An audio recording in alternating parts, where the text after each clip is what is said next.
التحاليل غالبا بتكون عبارة عن مجموعة من تحاليل دم اللي بتقيس صورة الدم، الهيموجلوبين، نسبة لو في أنيميا لا قدر الله، وظائف الكلى، وظائف الكبد، السيولة، الفيروسات، وظائف الغدة الدرقية.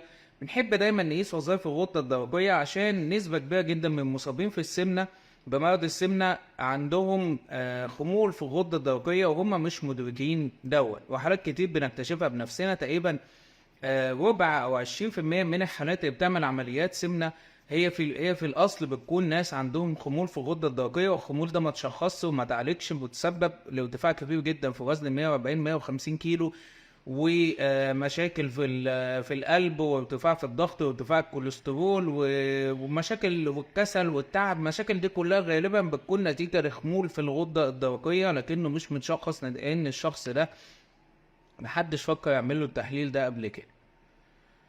دي مجموعة التحاليل اللي غالبا بنطلبها.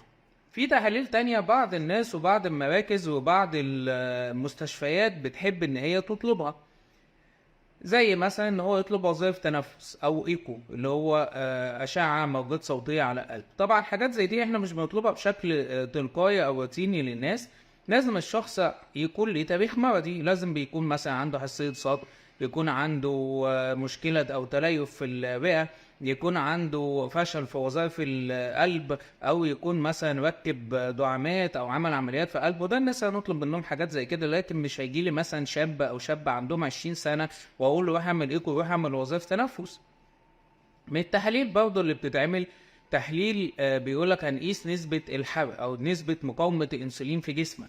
تحليل اسمه هوما اي ار. الحقيقة هو هوما اي ار اصلا مش هو، يعني ده مش اسم تحليل، ده اسم معادلة.